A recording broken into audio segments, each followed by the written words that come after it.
Ok, vamos a abrir nuestras Biblias en Génesis capítulo 12. Vamos a leer desde el versículo 1 hasta el versículo 4. Dice así la palabra del Señor. Y el Señor dijo a Abraham: vete de tu tierra, de entre tus parientes y de la casa de tu padre, a la tierra que yo te mostraré. Haré de ti una nación grande y te bendeciré, y engrandeceré tu nombre y serás bendición. Bendeciré a los que te bendigan, y al que te maldiga, maldeciré. Y en ti serán benditas todas las familias de la tierra. Entonces Abraham se fue tal como el Señor le había dicho, y Lot fue con él. Y Abraham tenía 75 años cuando partió de Harán. Bien, nosotros estamos en esta serie. Pasa a la siguiente más para tener ahí la imagen que es publicada, ¿cierto?, anticipadamente en redes sociales y que nos muestra el recorrido que ya hemos hecho. Y hoy día estamos en nuestra cuarta parada y estamos allí hablando, o vamos a hablar sobre este rey que escoge a Israel. Y es interesante porque no vemos en el texto leído necesariamente a Dios llamando a Israel, ¿ya? Porque el proceso comienza mucho antes, ¿ya? De que Dios hable o se revele específicamente a Jacob. Y eso comienza acá, ¿ya? Y comienza justamente con la elección de un pueblo, ¿ya? Y la elección de un pueblo que es el pueblo que Dios quiere para sí mismo, y es justamente esa la idea por detrás de lo que hemos estado viendo hasta acá, el drama de las escrituras, tratando de encontrar nuestro lugar dentro de la narrativa bíblica, dentro de la historia de la palabra de Dios. La semana pasada nosotros estábamos leyendo allí en Génesis capítulo 3, específicamente el episodio de la caída, como veíamos allí, la rebelión en el reino de Dios. Y en ese texto nosotros terminamos con Adán y Eva expulsados del jardín, con estos serafines cuidando que el hombre no pueda ir hasta Dios. La idea de Moisés es mostrar cómo la palabra de Dios está diciéndonos de que hay un quiebre en la relación, de que lo que era para ser disfrutado ahora somos expulsados de ese lugar, echados de aquel lugar, y al mismo tiempo Adán y Eva, por una decisión personal, digamos, de comer el fruto, rompen esta relación, y eso se manifiesta en la expulsión de ellos. ¿Por qué? Porque ya no eran las personas que Dios quería que estuviesen en ese lugar. ¿Ya? Había que hacer una remodelación, por decirlo de alguna forma, y lo decíamos la semana pasada, de que era necesario restaurar este lugar. Y para eso, lo mejor era cerrar el acceso al lugar en donde Dios habitaba. Eso es un punto importante, lo decíamos la semana pasada, porque nos ayuda a entender entonces esta idea de que estamos dentro de la historia de Dios y que nunca dejó de ser la historia de Dios, ¿ya? A pesar de las cosas que fueron sucediendo. Y tal vez surja la pregunta de por qué dar un salto tan grande desde el capítulo 3 hasta el capítulo 12. Y esta es una pregunta que es totalmente válida. Cuando nosotros vemos de que entre Génesis capítulo 4, que debería haber sido lo siguiente a leer, entre Génesis 4 y Génesis 11, nosotros tenemos una cantidad bastante grande de episodios que son fundamentales, que son muy interesantes por un lado, pero también que nos ayudan a explicar el contexto en el cual Moisés está también comunicando esta historia, esta narrativa, lo que él está escribiendo. Entre ellos nosotros tenemos el primer homicidio, ¿cierto? De los descendientes, de los hijos de Adán y de Eva. Nosotros tenemos allí la descendencia de Caín, ¿ya? Tenemos a los primeros adoradores de el Señor, ¿ya? Y la palabra del Señor ahí es Yahvé, por lo tanto son los primeros adoradores, también aparecen allí dentro de la descendencia de Set. Está también la maldad descontrolada del ser humano, ¿no? Que dice que en un minuto Dios lo manifiesta diciendo Dios se arrepintió de haber creado al hombre. Tenemos allí también el llamado de Noé y la construcción del arca, que es parte fundamental dentro de la narrativa también. Aparece el pacto de Dios con Noé, el pecado de Cam, uno de los hijos de Noé. Aparece también en ese trecho la descendencia de Cam, la construcción de la Torre de Babel, que están asociadas, la descendencia de Sem, hasta Taré, y recién ahí aparece Abraham. ¿Ya? Abraham como descendiente de Taré. Entonces, ¿cuál es el asunto aquí de habernos pegado este salto tan grande? ¿Ya? No es desestimar la historia, sino que, de nuevo, cuando nosotros miramos el relato bíblico y entendemos la forma en que esto fue avanzando, tenemos que volver a ponernos en la situación de los primeros oyentes. ¿Ya? O sea, el pueblo de Israel a puertas de entrar en la tierra prometida. ¿Ya? Y con esta advertencia que les hace Moisés, de decirles, yo les conozco a ustedes y yo sé que ustedes van a correr por detrás de los dioses que están en esta tierra y ustedes tienen que conocer quiénes son las personas que habitan esta tierra. Y en parte nos da la respuesta esta parte de la escritura. Porque lo que hace la narrativa en esta parte es poder responder justamente a, no fueron todos los hechos históricos que ocurrieron en ese periodo. Por lo tanto, ya Moisés hace una especie de filtro de las cosas que fueron ocurriendo para poder concentrarse eh, en lo que el pueblo necesitaba oír, el pueblo de Israel necesitaba oír. Y la tensión dramática que nosotros vemos con la expulsión de Adán y Eva, esa expulsión dramática quedó manifestada en cómo Moisés nos presentó las dos, o los dos tipos de humanidad. ¿Ya? ¿En qué sentido? Los dos tipos de descendencias, ¿ya? La descendencia de la mujer y la descendencia de la serpiente. Algo iba a ocurrir en esa carrera, en esa disputa. Y es muy interesante porque la simiente de la mujer, había promesa de que de allí iba a venir entonces el que iba a aplastar la cabeza de la serpiente. ¿Ya? Y por otro lado también está la simiente de la serpiente que, según lo que había dicho Moisés, en cómo Dios expresó estas cosas a Adán, Eva y la serpiente, también estaría esta simiente que iba a impedir de alguna u otra manera, mordiendo el talón, como lo declaran las escrituras, iba a impedir el avance de la simiente de la mujer. ¿Ya? Este asunto iba a ser constante. Ahora, lo que hace la narrativa, en general, la narrativa del Génesis, es enfocarse justamente en la tensión, más allá de la exactitud de los hechos que están siendo narrados. La idea es poder mostrar justamente cómo estas dos simientes caminan de forma paralela por todo el resto de la narrativa que está colocando y que nos está planteando Moisés. Y eso nosotros lo podemos comprobar en la forma en que el Nuevo Testamento lee lo que está ocurriendo allá en Génesis, sobre todo en la forma en que el Nuevo Testamento presenta las genealogías de Jesús. Si las estudiamos con detención, la que aparece ahí en Mateo principalmente, porque nos lleva justamente hasta Abraham, y cuando leemos la de Lucas, que nos lleva hasta Adán, nosotros vemos de que no hay una coincidencia absoluta, ¿ya? Y eso llama mucho la atención, sobre todo de aquellas personas que manifiestan de que la Biblia está llena de errores. ¿Ya? Dicen, pero miren, ahí está la genealogía de Jesús en Mateo y en Lucas, y ellas no coinciden con las genealogías que aparecen en el Génesis. ¿Ya? Entonces, ¿cómo resolvemos ese problema? La verdad es que no hay nada que resolver, sino solamente ubicarnos en la posición de los primeros oyentes que están queriendo saber qué es lo que pasó con las dos simientes.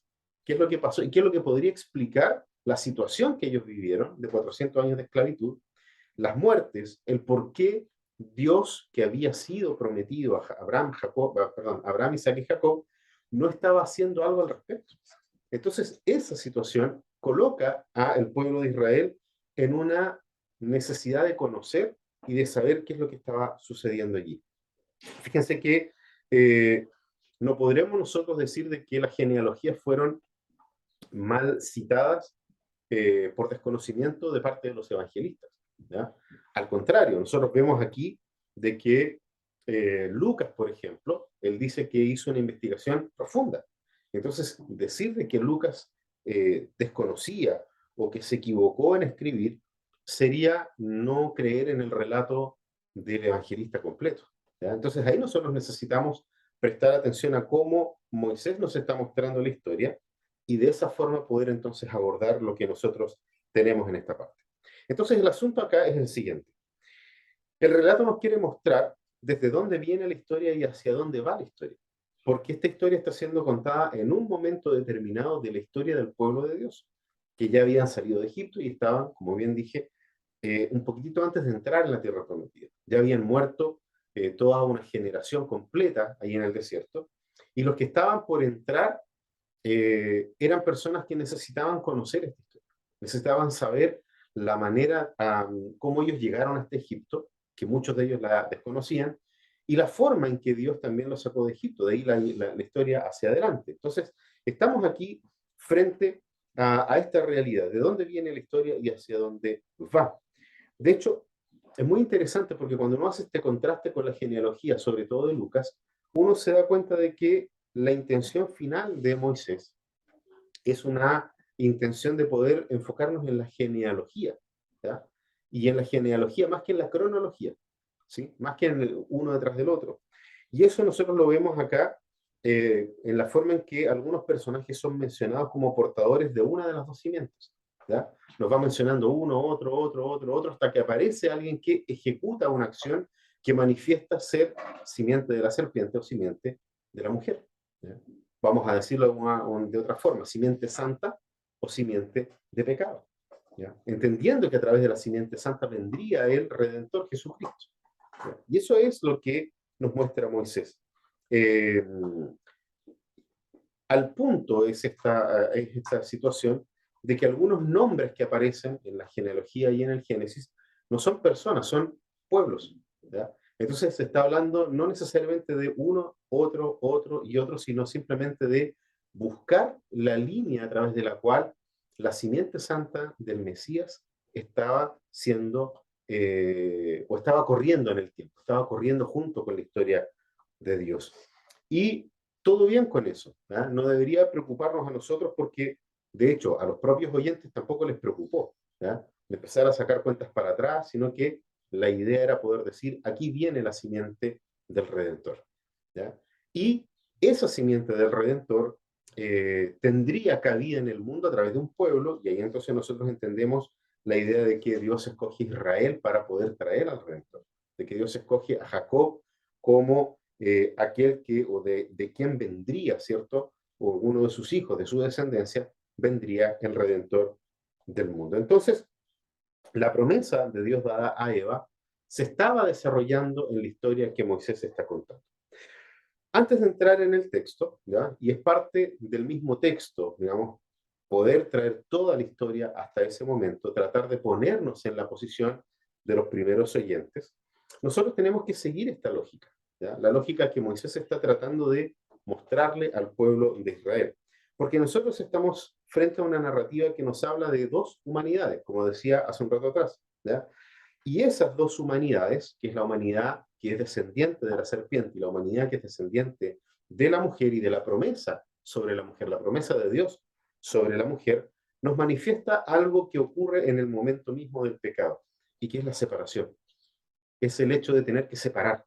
Ya no es una humanidad completa, una sola, Adán y Eva, ¿ah? Como humanidad, sino que estamos viendo de que comienza a haber una serie de separación, de división, y esa separación y división es consecuencia del pecado, ¿ya? Y es visible en esas cosas como la relación entre los hombres también se rompió. No solamente la relación con Dios, porque nosotros vemos a Adán y a Eva saliendo del jardín, ¿ya? Y todo bien, nosotros podríamos decir, pero ¿por qué o en qué punto nosotros vemos que se quiebra la relación entre Adán y Eva, aparte del momento, ¿cierto?, en que Adán le echa la culpa a Eva, ¿cierto? La mujer que tú me diste. Ahí nosotros vemos cómo se rompe la relación perfecta que había. Y luego, ¿cierto?, parece que hay como una pedida de perdón, ¿ya? En el minuto en que Adán le pone nombre a Eva y el nombre que le da a Eva significa madre de naciones o de personas, madre de multitudes, ¿ya? Entonces, en ese sentido uno podría decir, entonces se arreglaron las cosas. Pero no, Moisés nos va a mostrar justamente cómo la simiente de la serpiente también está presente en toda esta historia. Recordemos ahí Génesis 3:15, ya dice, tu simiente y la simiente de la mujer. Fíjense cómo Dios mismo hace esta diferenciación entre dos simientes. Entonces, la historia de la humanidad que Moisés nos está presentando hasta el capítulo 11 es la historia eh, donde se registran una serie de rupturas, rupturas sociales, rupturas con Dios, rupturas del ser humano consigo mismo, ¿ya? Y en ese sentido es muy interesante porque el trasfondo de todas esas rupturas es la ruptura principal, que es la ruptura de la relación entre la humanidad y Dios mismo, que nosotros la vimos, y que Dios tuvo que ejecutar una acción para poder rescatar esa ruptura de forma parcial, ¿cierto? Dándoles a ellos abrigo, manifestando sobre ellos el anhelo y el deseo de que sigan siendo parte de la historia que él estaba desarrollando. Pero el mismo texto, si ustedes se fijan bien allí en el versículo 15, nos indica, del capítulo 13 estoy hablando, nos indica que nosotros necesitamos mirar hacia las genealogías, ¿ya? Porque dice, y pondré enemistad entre tú y la mujer, entre tu simiente y la simiente. Él te herirá la cabeza y tú lo herirás en el talón. Entonces la simiente de la cual Dios está hablando es personal, es una persona. ¿Ya? Fíjense que dice él. Lo que es prometido allí en Génesis capítulo 3, versículo 15, es una persona. Entonces, ¿qué es lo que ocurre con esto? Esta persona iba a ser la que iba a vencer a Satanás. Pero lo interesante es que dice que en el acto de vencer a Satanás, esa persona iba a ser herida. Fíjense en cómo el Evangelio es presentado, la narración del Evangelio ya está siendo anticipada, pero de una manera velada todavía, velada incluso para el pueblo de Dios, para el pueblo de Israel. La esperanza estaba en la venida del Mesías y de aquel que vendría a pisar la cabeza de la serpiente. Pero hasta los antecedentes que tenemos aquí son todavía velados, ¿ya? En esta idea de la revelación progresiva que Dios tiene en su palabra. Ahora, lo interesante es que si nosotros seguimos leyendo en el capítulo 4, Eva da a luz a un hijo primogénito, ¿cierto? Que le pone por nombre Caín. Y es muy interesante porque la palabra Caín, de alguna manera, manifiesta la expectativa de salvación que había sobre Caín. Porque Eva dice que le pone por nombre Caín, y la idea de ponerle el nombre Caín es decir, yo he tenido. La promesa había sido sobre ella, ¿cierto? Fíjense cómo se mantiene la ruptura de la relación entre Adán y Eva, al punto que Eva tiene el hijo y ella le pone el nombre. No era práctica común en las culturas semíticas de que la mujer le pusiera el nombre a sus hijos. Sin embargo, aquí ocurre algo. ¿Por qué? Porque no nos olvidemos, y aquí voy a hacer un salto en la historia, no nos olvidemos de que el ángel le dice a María que tiene que ponerle nombre al niño, porque efectivamente la promesa fue hacia la mujer. ¿Ya? Le dice, tiene que ponerle por nombre Jesús. Pero eso también se lo repite a quién? A José, ¿cierto? Le repite a José, tienen que ponerle por nombre Jesús. ¿Ya? No puede ser un mini José, tiene que llamarse Jesús.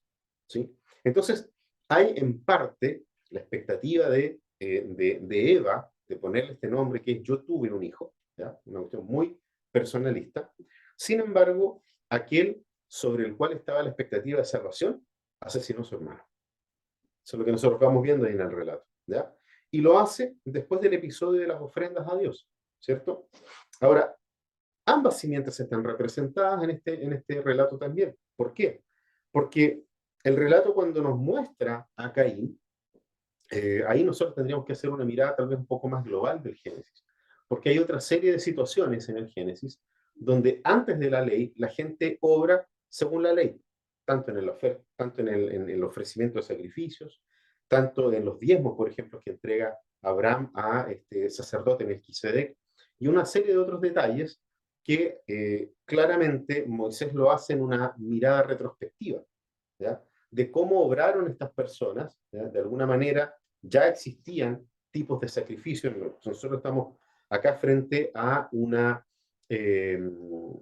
cultura que se fue desarrollando, lo vemos ahí en Caín, lo que ocurre, ¿cierto?, dentro de la ciudad que él construyó, que ya voy a hablar sobre eso, pero este tipo de aspectos culturales de la forma en que el hombre intentaba acercarse a Dios o a los dioses en su desconocimiento, nos muestran justamente de que las dos simientes se manifiestan en Caín y Abel.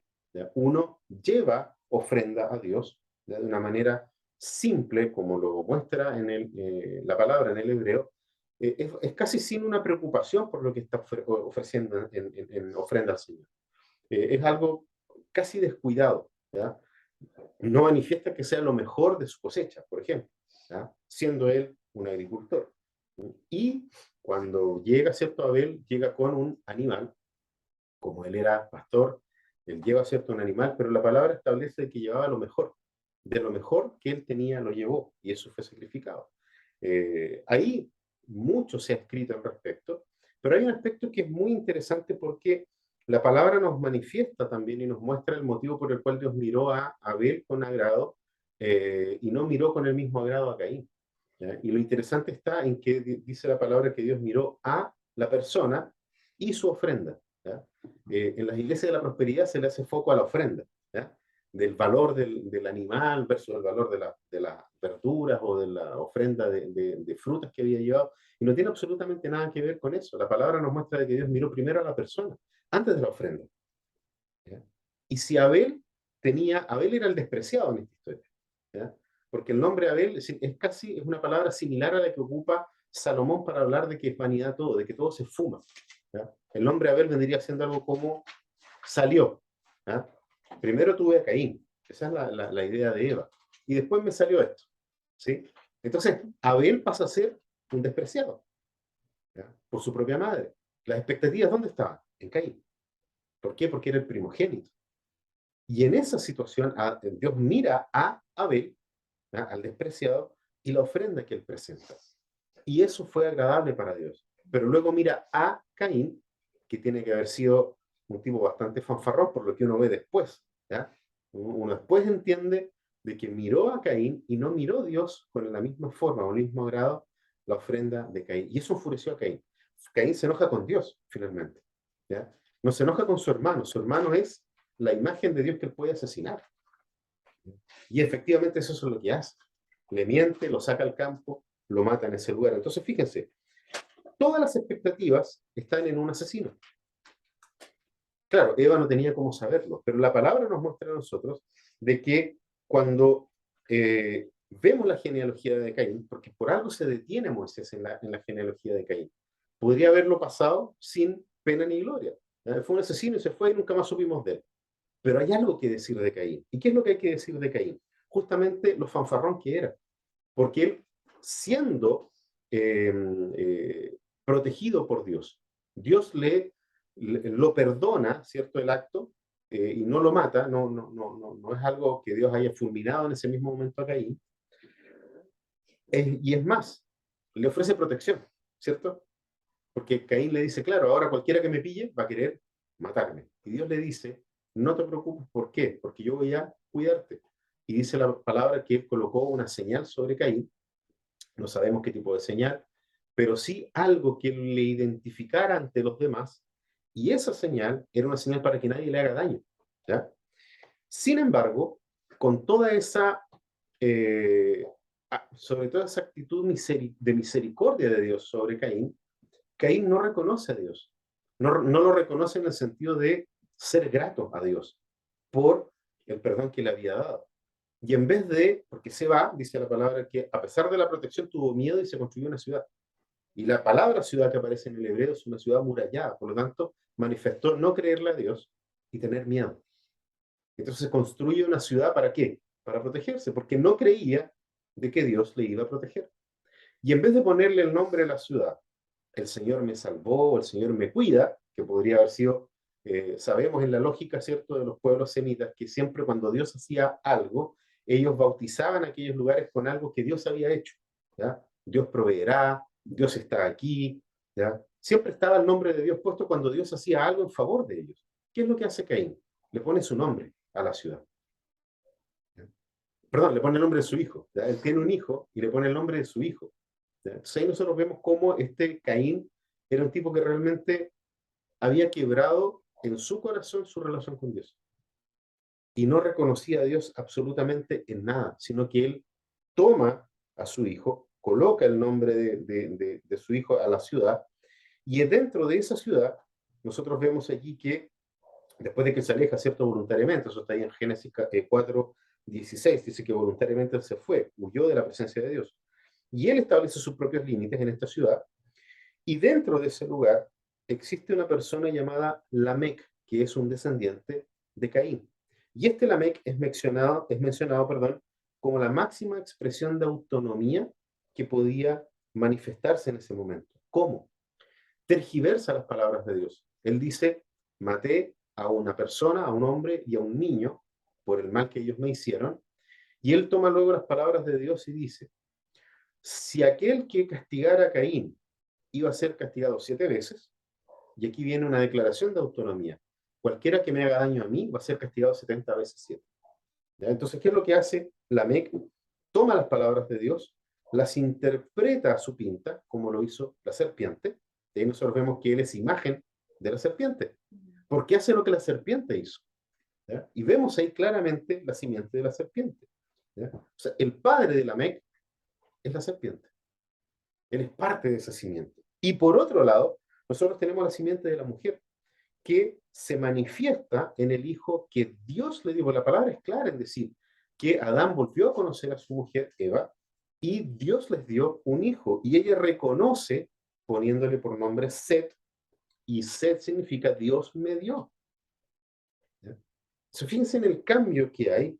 Y lo más interesante es que ahí en el Génesis capítulo 4, del versículo 25 y 26, dice de que esta descendencia, de la descendencia de Set, comenzaron a invocar el nombre de Yahvé, ¿ya? De manera tal vez desconocida aún.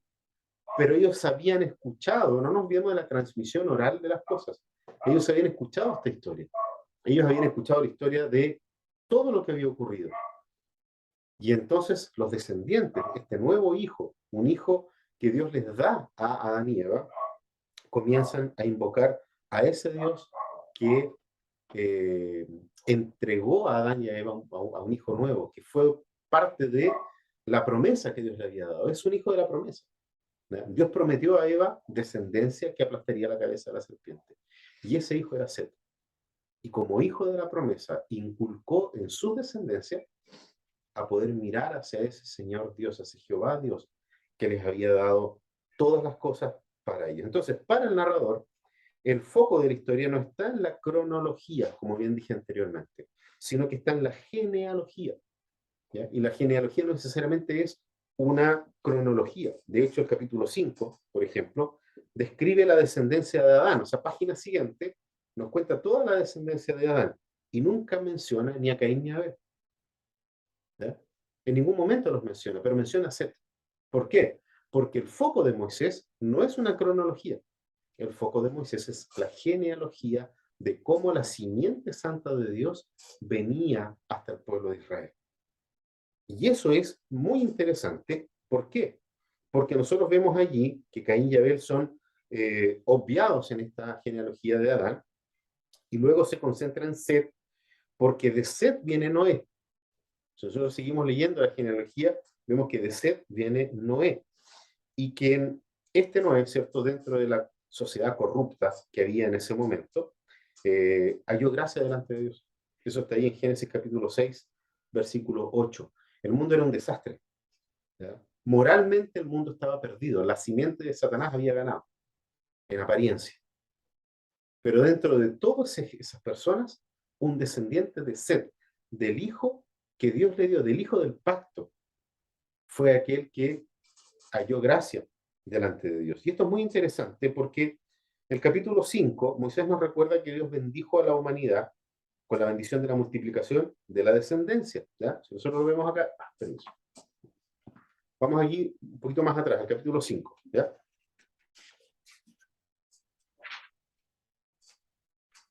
Fíjense en los primeros versículos del capítulo 5. Dice, este es el libro de las generaciones de Adán, el día en que Dios creó al hombre a semejanza de Dios lo hizo. Entonces, ¿se fijan cómo hay referencia a lo que habíamos ya visto anteriormente? ¿Y qué dice? Pues varón y hembra los creó y los bendijo y los llamó Adán el día en que fueron creados. Cuando Adán había vivido 130 años, engendró un hijo a su semejanza, conforme a su imagen, y puso por nombre Set. ¿Ya? Entonces nosotros acá vemos cómo Dios, nuevamente Moisés nos muestra que Dios bendice a la humanidad con la bendición de la multiplicación y de sus descendencias, pero al mismo tiempo nos recuerda, el mismo capítulo 5, que la muerte entró como consecuencia del pecado. Fíjense que en todas las generaciones ocupa la expresión y murió. ¿Ya? Fíjense allí, dice, los días de Adán, después de haber engendrado a Set, fueron 800 años, engendró hijos e hijas, y el total de los días que Adán vivió fue de 930 años, y murió. Luego habla de Set, y en el versículo 8 dice que Set también murió.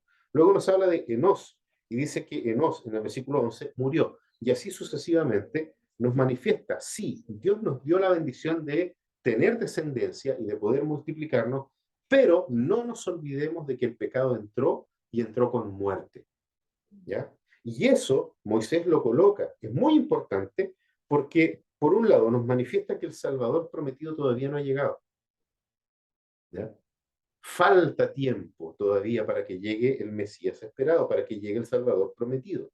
Y al contrario de eso, Moisés nos muestra que la simiente de la serpiente va a ir apareciendo cada vez, en cada momento. De hecho, en el mismo capítulo 6, por ejemplo, ahí dejen abierto en el capítulo 6 para poder hacer las referencias, pero en el capítulo 6 nosotros vemos de que la serpiente muerde el talón de la serpiente de la mujer, haciendo cierto esta misma analogía, al punto de que el linaje piadoso se mezcla con el linaje impío. Fíjense que dice acá en el versículo 1 y 2, dice, y aconteció que cuando los hombres comenzaron a multiplicarse sobre la faz de la tierra y les nacieron hijas, los hijos de Dios vieron que las hijas de los hombres eran hermosas y tomaron para sí mujeres de entre sí, perdón, de entre todas las que les gustaban. Fíjense, o sea, ni siquiera fue tampoco un tema de tomar esposa, sino que ahí hay un aspecto de tergiversar de nuevo las palabras de Dios. Dejará el hombre padre y madre, se unirá a su mujer y serán una sola carne. Y acá dice que simplemente tomaban de entre ellas todas, plural, las que les gustaban. Esa práctica, ¿dónde la vemos antes? En la ciudad donde vivía Lamec. La palabra dice que Lamec tomó 2 mujeres para sí, algo que Dios no había dicho. Entonces fíjense cómo va la serpiente mordiendo el talón de la simiente santa. Teníamos en Noé la esperanza, pero nuevamente están ocurriendo cosas acá. Digamos, Noé aparece delante de Dios como un hombre justo. Pero ¿qué es lo que nos dice la Biblia? No tan rápido. No es Noé la persona que va a pisar la cabeza de la serpiente. Todavía falta. Y eso es algo que lo va a seguir mostrando la escritura. ¿Por qué? Porque este aspecto que aparece acá, hay ciertas discusiones sobre los gigantes que aparecen mencionados más adelante, que tal vez eran ángeles que tuvieron relaciones sexuales con mujeres terrenales, y ahí entonces surgieron estos ángeles. Eso es paganismo, ¿ya? Eso es paganismo puro. Es mucho más coherente con toda la historia de la escritura, lo que Dios luego prohíbe, por ejemplo, no casarse con las cananeas, ¿ya? Cuando Dios le dice a su pueblo, no se mezclen con otros pueblos, son ustedes mi pueblo, ¿ya? Esa lógica, que nosotros la vemos incluso en el Nuevo Testamento, no os unáis en yugo desigual, ¿ya? Esa lógica de la escritura tenemos que aplicarla acá en esta parte del Génesis, y ahí entendemos entonces que la idea es que la simiente santa, los hijos de Dios, comenzaron a mirar a las hijas de la simiente de la serpiente y empezaron a casarse con ellas, empezaron a tomarlas por mujer, ¿ya? Ahora, lo interesante en todo esto es que a pesar de esa situación, donde de nuevo vemos a la serpiente mordiendo el talón de la simiente de la mujer, nosotros vemos a un hombre del otro linaje, del linaje piadoso, y que él era suficiente, un solo hombre era suficiente para Dios para poder continuar con su historia. No necesitaba de una nación completa, solamente necesitaba de un hombre. Y eso también es algo coherente con toda la escritura, ¿ya? ¿Por qué? Vemos más adelante que Abraham tenía su mujer que era estéril. O sea, Dios elige un matrimonio estéril para continuar con su historia. Nosotros vemos en la historia de Jesucristo a una mujer virgen que tiene un hijo para continuar con su historia. Entonces Dios parece que tiene como una preferencia por las cosas difíciles, ¿ya? Y en este caso no es menor porque era un solo hombre entre todos los que había, ¿ya? Y a través de Noé, y solamente a través de él, la rebelión contra Dios no es absoluta en ese momento. Porque fíjense cómo lo pone Moisés. Moisés dice que Dios se había arrepentido. Sin embargo, vio que Noé estaba allí. O sea, una sola persona, por alguna razón, que no nos da más detalles, en el Nuevo Testamento vemos más detalles. Y lo que pasa con Noé es simplemente que él esperaba a el Redentor. ¿Ya? Eso nosotros lo vemos en el libro de Hebreos, por ejemplo. Ahí nosotros tenemos más claridad para poder entender esto acá. ¿Y cuál es el punto? Y cómo nosotros lo vemos en el texto, ¿ya? Porque claro, el pueblo de Israel no tenía el libro de Hebreos para poder interpretar esta parte, pero sí tenían el hecho de que Dios habló con Noé y Noé obedeció. Noé obedeció. Noé obedece a Dios a pesar de que no tenía ningún sentido construir un barco en ese lugar. Y mucho menos por lluvias, ¿ya? sino que fue por fe. Abraham le creyó a Dios por fe y comenzó a construir su arco por fe. Y eso nosotros lo vemos en el relato, y entonces ahí vemos cómo la simiente piadosa estaba ahora a salvo dentro del arca, porque Dios destruye el entorno, Dios destruye las otras cosas. Y ya en este punto nosotros comenzamos a hacer recién una conexión con la historia universal, porque es muy interesante ver cómo todos los pueblos, y particularmente las tribus y las diferentes etnias en el mundo, si no todas, casi todas tienen un relato del diluvio. ¿Ya? Aquí mismo nosotros en nuestro país tenemos al Tren y el Caicay, ¿ya? Como un reflejo, algunos dicen que ese reflejo es luego de que llega el cristianismo, pero los antropólogos más serios dicen que no, que efectivamente es una historia anterior y que de alguna forma ellos tomaron esta historia de las aguas que suben y que había salvación en aquel que los llamaba desde arriba y había perdición en aquellos que simplemente dejaban que las aguas los cubrieran. Entonces hay algo de conexión, por lo menos con la imaginería de todo el mundo respecto de esto, del tema del diluvio. El punto aquí es que la simiente piadosa ahora está a salvo dentro del arca, y una vez finalizado el castigo de Dios, nosotros vemos como Dios hace un pacto con Noé. Y allí de nuevo nosotros confirmamos de que efectivamente Noé es la persona que Dios escogió para poder continuar con su historia. Porque él hace un pacto allí con Noé, y fíjense que ese pacto no solamente es con Noé, sino que también con su descendencia, y a su vez con toda la creación. Y sella el pacto con una señal visible para toda la creación, el arco iris. No que el arco iris no haya existido previamente, ¿ya? Porque claramente pues, es un efecto de la óptica, ¿cierto? Nosotros sabemos que al traspasar el agua por las gotas, independiente que la Biblia nos manifiesta de que había como una especie de rocío que regaba la tierra, bueno, ahí también debe haberse generado arco iris. El punto es que ahora el arco iris está visible en todo el cielo, ¿ya? Y ese aspecto de lo que nos está contando Moisés es importante. ¿Por qué? Porque le está hablando a un pueblo que está caminando en el desierto donde no van a ver nunca un arco iris, ¿ya? Pero ellos sí lo van a ver, ¿dónde? En la tierra prometida.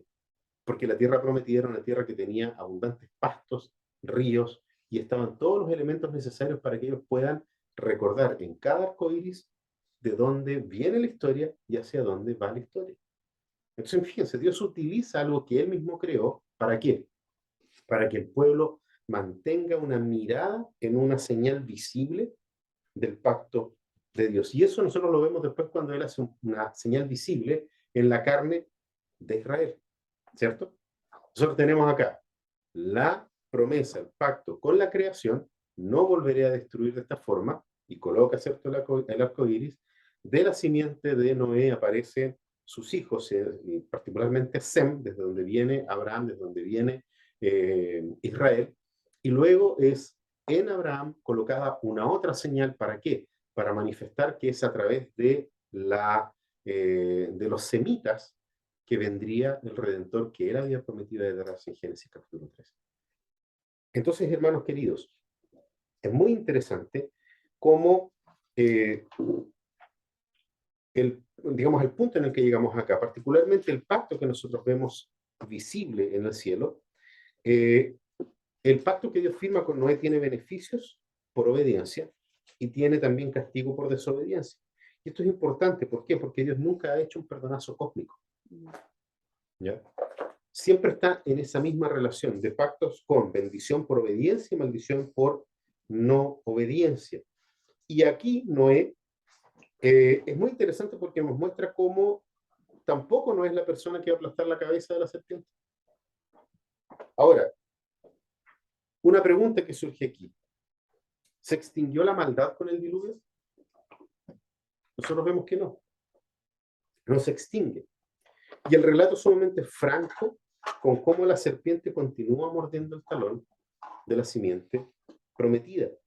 Y el problema del pecado es que no está asociado a pueblos, digamos en términos a etnias, sino que el pecado está asociado al corazón del ser humano, al centro volitivo de cada persona. Porque uno de de aquellos que iba a alejarse de Dios, entró juntamente al arca. ¿Ya? Entonces ahí se nos cae a veces la analogía que muchos hacen de que Jesucristo era el arca. ¿Ya? No, no toda analogía en la escritura es Jesucristo. ¿Ya?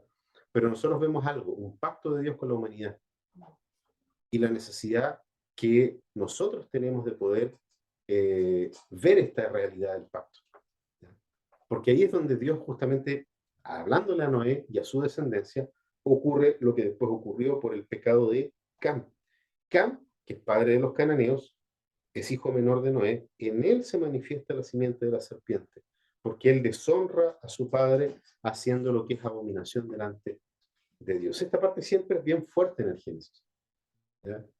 Es bien fuerte, ¿por qué? Porque la palabra de Dios dice que Cam conoció la desnudez de su padre. Y ahí nosotros sabemos que cuando la Biblia habla de conocer la desnudez de otra persona, está hablando de un acto sexual. No sabemos qué tipo, si fue realmente un acto sodomita, ¿ya? O fue algún otro tipo de acto deplorable delante de Dios. Pero ciertamente como lo manifiesta, porque Moisés dice que cuando despertó Noé, ¿ya? Tiene que haber despertado con una caña más o menos, ¿no? ¿Ya? Porque estaba borracho, pero cuando él despierta y supo lo que su hijo le hizo, ¿ya? Lo que su hijo le hizo, entonces lo maldijo. ¿Ya? Maldijo a su hijo Cam, de donde vienen los cananeos. Ahora es interesante porque la palabra también nos muestra la descendencia de Cam. ¿Ya? Y la descendencia de Cam es el linaje impío, de nuevo, que manifiesta nuevamente su autonomía al concentrar a la población en un lugar. Dios que le había dicho a ellos, a Noé, multiplíquense y llenen la tierra. Está el factor Cam, ¿ya? Donde luego se comienzan a agregar, comienzan a juntarse en un solo lugar en vez de llenar la tierra, y son ellos los que buscan hacerse famosos en vez de dar a conocer la fama de Dios. Y construyen la torre de Babel. Es muy interesante cómo nuevamente parece que la simiente de la serpiente está derrotando a la simiente de la mujer. Entonces, fíjense cuál es el foco de Moisés al escribir esto. ¿Por dónde? ¿De dónde viene la historia? Y hacia dónde va la historia. ¿Qué es lo que ocurre acá? Dios nuevamente interviene para separar a los descendientes, tomando del linaje de Sem a una persona que es Abraham. Y que es lo que nosotros leímos allí. Entonces, hasta aquí nosotros vemos dos etapas de la relación pactual de Dios con la humanidad. Primero, la promesa de una solución futura, ¿cierto? En contra de la rebelión a Dios. Y la segunda, ahí en Génesis capítulo 6, cuando Dios le dice a Noé, estableceré mi pacto contigo y con todo ser viviente. Ese pacto es un pacto perpetuo con la humanidad y vemos, ¿cierto?, el arco iris como señal de aquello. Pero el relato también nos introduce el carácter de exclusividad del pacto con la descendencia de Sem. Y allí entonces sigue teniendo personalidad la simiente que aplastaría la cabeza de la serpiente. Tenía que ser una persona. Tenía que ser una persona. ¿Qué es lo que dice la palabra allí en lo que nosotros leímos? Que Abraham, hijo de Sem, es llamado, descendiente de Sem, linaje de Sem, ¿cierto? Es llamado por Dios para abandonar la grandeza de Ur. ¿Saben una cosa? Estuve leyendo sobre Ur de los Caldeos y Ur fue un arqueólogo llamado Sir Charles Woolley, el que descubrió gran parte de lo que nos habla la escritura aquí. Y él descubrió que estas ciudades eran bastante desarrolladas, ¿ya? Tenían sistemas de cañerías y alcantarillado, cosa que era muy, estamos hablando de 2000 años antes de Cristo, ¿ya? Y tenían acá casas de 2 pisos fabricadas con ladrillos y con tejas, cocinas muy bien equipadas para poder preparar los alimentos, y tenían una educación de vanguardia en las escuelas. Hay grabados que, le va a interesar esto a Rubén, donde aparece la enseñanza de la raíz de 3. ¿Ya? Y eso lo descubrió este arqueólogo, ¿ya? Woolley. Y es muy interesante, ¿por qué? Porque Dios lo llama de la grandeza de Ur. ¿Ya? Digamos, Abraham no era un pastor de ovejas en algún lugar, no era un beduino dando vueltas por el desierto. Era un compadre que estaba bastante bien acomodado. ¿Ya? Y de allí lo llamó el Señor. Dios lo llamó, de alguna u otra forma, llamó a una persona que tenía el futuro asegurado. Había una promesa sobre Sem, y la bendición de Noé sobre Sem manifestaba de que todos los demás lo iban a servir a él. Entonces piensen un poco en eso, en cómo Dios llama a Abraham desde la posición que Abraham tenía. Y Abraham tenía una posición de destaque, tenía una posición de seguro, perdón, de futuro asegurado. Pero la palabra también nos dice que había algo en él, y él era el hecho de que él no iba a tener descendencia. Su esposa, dice la Biblia, era estéril, por tanto no iba a tener descendencia. ¿Y eso qué significaba en las culturas semíticas? Que su nombre iba a morir con él. ¿Ya? Entonces, por otro lado, uno piensa y dice, claro, no, perdón, Abraham tampoco tenía nada que perder, porque pudiendo haber tenido toda esa riqueza, ¿a quién se la dejaba? De hecho, él se lo dice, cuestiona a Dios con eso. En algún minuto le dice, ¿qué descendencia voy a tener si el único que podría heredar esto no es mi hijo, sino que es un siervo que yo tengo? Pero justamente, y de nuevo, tomando en consideración lo que habíamos visto antes, a Dios le atrae de alguna manera las cosas que son complejas y difíciles. Su esposa era estéril, sin embargo, Dios nuevamente obra de tal modo de que no es la elección del hombre a través de la cual se alcanza la salvación. No hay para Abraham nada en Sarai en cuanto a descendencia, sin embargo, Dios lo llama y le promete darle descendencia. ¿Ya? Nosotros entendemos después todo lo que Abraham también hizo mal, pero aquí lo importante es lo que Dios está haciendo y cómo escoge a Abraham para poder escoger a Israel.